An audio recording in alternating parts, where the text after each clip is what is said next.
Welcome to our Halloween special. This time we have come up with something very special, a little game. At the end of this video, you have to make a decision. Depending on your decision, the story continues. You can keep making decisions until the story ends, one way or another.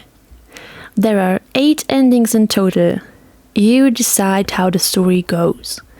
Have fun and happy Halloween!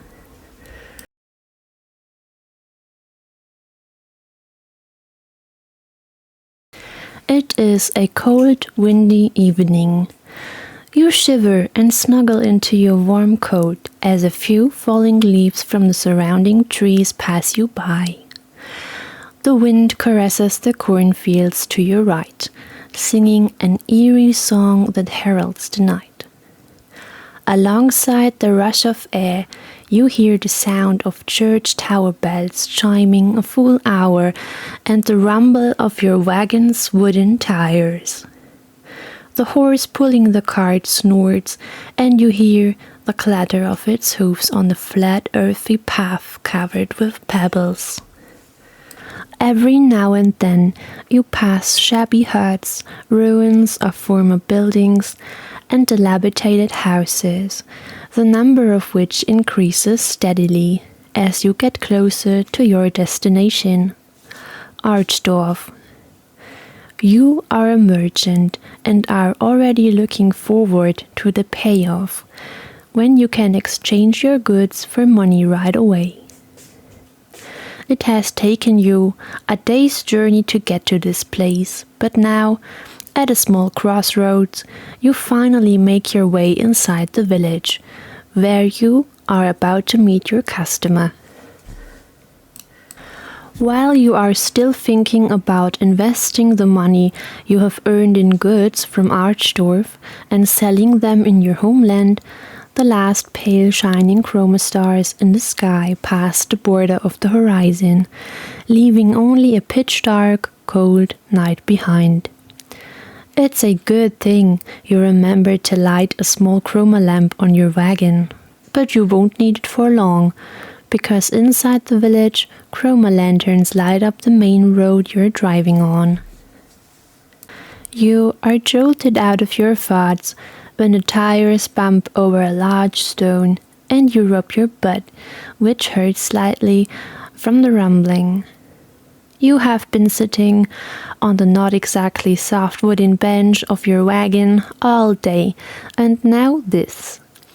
Now you feel the pulling in your back again, which comes from the long journey in a sitting position and which you have successfully ignored until now, and you sigh.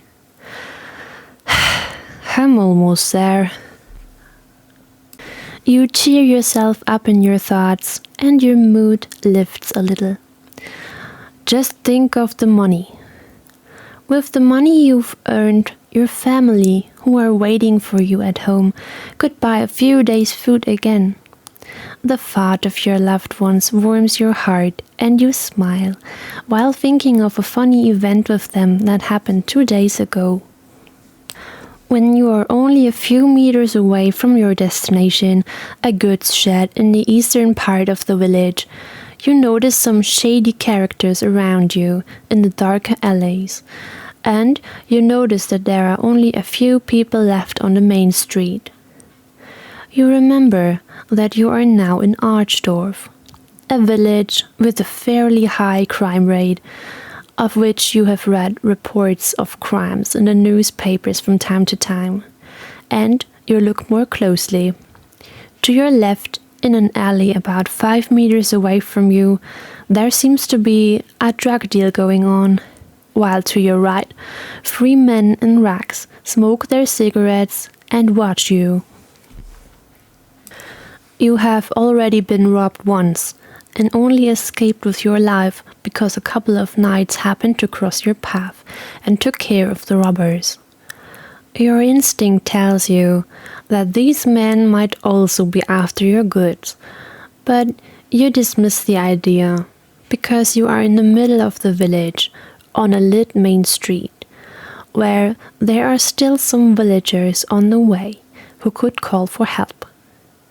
But since you can never be too careful, you put your hand on a dagger you carry at your belt and let it rest there. You can't be easily frightened, and you don't think too much over potential situations, but you don't want to take any risks for your family, who are waiting for your return and depend on you. Your wagon passes the dangerous spot with the 3 men, and after a few meters without incident, you breathe out in relief. You can already see the wooden goods barn and stop your horse, whose hooves clatter on the now stone-paved ground in front of the building. As you climb from the wooden bench, your face contorted in pain, you hear footsteps from inside the barn, and the doors are being opened. Chroma light from inside the warehouse illuminates the area around you and your wagon, taking over the job of a flickering old chroma streetlight that eventually fails completely. You are greeted with a gruff but familiar voice. "Well, at last, you old sock, made it to your destination for once. We thought you've been mugged again. Ha ha!" 2 men emerge from the barn, the older of the 2 rushing to shake your hand, while the younger one goes to the back of your wagon and uncovers the tarp. He takes a good look at your goods and nods. "Everything seems to be there, father." The older man laughs and taps you vigorously on the shoulder, then offers you a cigarette. You accept it, and he gives you a light, while he lights one for himself. The merchant from Archdorf starts a conversation with you, and you begin to exchange ideas. Meanwhile, the sun begins to clear the goods out of your cart. You have known the old man for ages. You often trade with each other, as he often comes to your hometown. You, on the other hand, are not so often in Archdorf, as you try to avoid it because your family worries about you whenever you tell them that you have to go to this dodgy village. The aging merchant named Buck Sullivan proudly tells you how his son is getting more and more involved in the business and will soon take it over. He himself would soon stop traveling and only do business locally before retiring. Sometime later, your cart is emptied and you negotiate the financial aspects. Buck, as always, gets very serious and negotiates hard, but you manage to get a good sum and are satisfied. Once the deal is done, the old man becomes friendly again and offers you a place to sleep at his house for the night. Gratefully you decline his offer, for you see the look in the son's eyes, who obviously does not trust you. You don't want to bring trouble into the father-son relationship, and you don't intend to be in the old man's debt ever again. You remember how he rescued you from a financial emergency with a deal he didn't have to make. After that, he teased you about it at every opportunity until you were finally able to pay off the debt years later. Since then, you feel uncomfortable accepting help from others.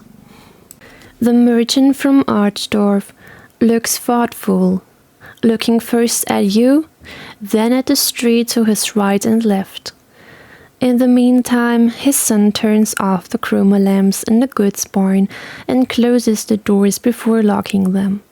Impatiently, he joins you and urges his father to go home. He puts out his first cigarette on the floor and puts his hand on your shoulder. "All right, stubborn one, you go to the inn. But be careful on the way. Remember, today is Halloween." You give him a smile and nod before giving him an answer. I'll be fine. It's not my first time in Archdorf, and Halloween is just a night like any other. See you soon, old man. Take care. Tired but refreshed by the long conversation with Buck, whom you actually consider an old friend, you climb back onto the wooden bench of your wagon. You wonder when you will meet him next, as he bids you farewell with a warning. Remember, they never caught him. Take care. You exchange glances with him briefly, and the seriousness is written all over his face. Then he turns away and heads home with his son leading the way with a chroma lantern in his hand. You watch the two of them, and soon they are out of sight. You decide to set off as well and turn your cart around. Your next destination is now a stable back at the entrance to the village, where you can store your horse and cart for the night in exchange for money. By now, the main road is deserted, and only the wind and the clatter of hooves on the stone floor can be heard. It must be close to midnight by now, and your eyes are almost closed. You have been traveling since the first chroma stars appeared in the sky. Your horse also hangs its head and only moves forward slowly and reluctantly. In the stillness of the night, you think of the old trader's words again. Halloween. A night that every inhabitant of Archdorf is afraid of. You have read newspaper reports about it often enough. In this village, children don't go trick-or-treating, and everyone who doesn't have to go outside spends the night behind closed doors in their own homes. You know why. People always disappear in Archdorf on Halloween. Many of them are only found again in the days that follow. Dead. According to reports, most of them were victims of torture, and some were so disfigured that they could not be identified. There was no pattern to this. The victims were killed in a variety of ways, and seemed to have simply been in the wrong place at the wrong time. The perpetrator or perpetrators were never caught. It is also not known whether it is always the same criminals or different ones. Suddenly, a woman's scream shatters the nightly silence. You look around, but cannot see the source anywhere. Your gaze turns serious, and you remember that Archdorf is a village where crime is the order of the day. The presence of knights is meager. Much of the village is mired in poverty, and almost in every dark corner you can find drug dealers offering you substances with devastating effects. Poverty drives people either to addiction or to criminality, with addiction ultimately leading to crime as well due to the lack of money underneath the addiction. You know Archdorf is dangerous, but you think you have to be on your guard anyway, be it Halloween or not. 2 years ago, you wouldn't have thought of coming here at this time, but since there were no murders on Halloween last year, you feel safer, and think, like other people, that the incidents are now history. Something must have happened to the killers to make them stop. Still, there was drama at your house when you told your family that you would be in Archdorf for Halloween. Lost in thought, you reach the stable. It begins to drizzle lightly, and you stop your horse. A carriage appears before you from the stable with 2 horses harnessed and a coachman whose face is hidden under his hood. He seems to be in a hurry, turns to you briefly, mumbles something unintelligible, and then urges his horses into a faster pace. It seems strange to set off at this hour, and you look after the carriage. frowning. You think it might be a robbery and hope fervently that your horse and your cart will still be here the next day and you can make your way home. With a slightly bad feeling, you get off your cart and lead your horse into the stable. The building is very spacious.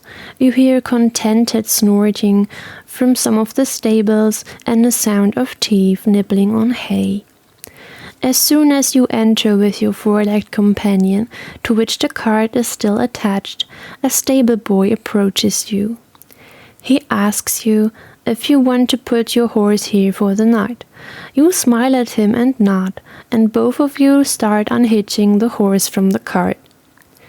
As soon as the harness is off, you take your horse by the halter and tie it up in one of the 3 stalls.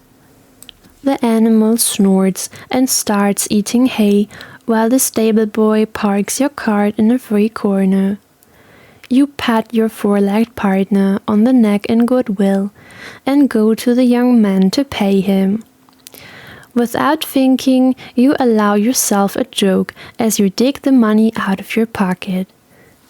"Hey, you didn't happen to do a crooked thing with that guy who just came out of here, did you?" The stable boy's eyes got big, and he opened his mouth, but only managed to get a sentence out after a few seconds. No, of course not. I guess the gentleman heard about what happened in our village on Halloween and wanted to leave as soon as possible. I would never risk my job here.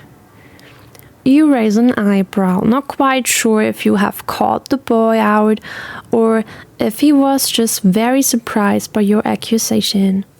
You shrug and point out to him that you were joking. The young man laughs sheepishly, scratches his head and exhales in relief.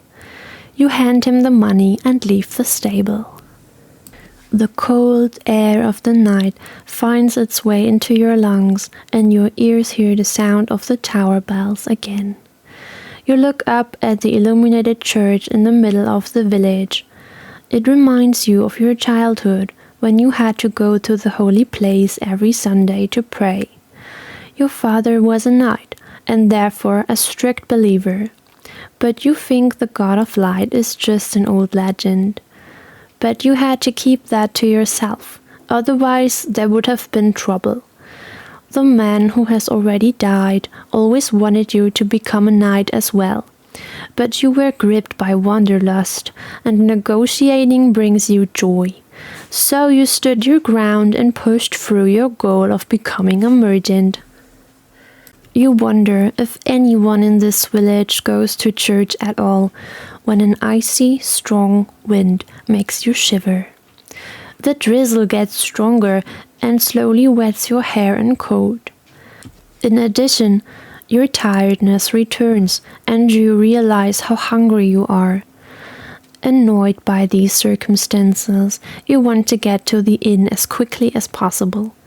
You can already see yourself with a juicy roast and beer as you set off in the direction of your overnight accommodation. After a few minutes, the path forks. It thunders and the icy cold rain pelts down harder and harder. You sigh and take a closer look at the fork. To your right, a lit road leads into the interior of the village, where there is a marketplace and a fountain. You have only taken this road once before, when you were here during the day and wanted to kill time. It is a diversion to the inn. You can make out a few people in the distance in the chromolight. You look to your left and your eyes wander down a dark alley. In the distance, you see a flickering chromolight that goes out for a few seconds at a time, leaving the surroundings behind a pitch-black veil. You have walked this way many times before, as it is much shorter and leads directly to the inn. But since you had taken the chroma lantern from your cart anyway, the darkness would not be a problem for you. Nevertheless, for some inexplicable reason, you have a queasy feeling in your stomach today as you stare into the dark alley. For a few seconds, you think about whether to take this path or the street. Slowly, the rain soaks your coat. You shake your head and push yourself to make a decision.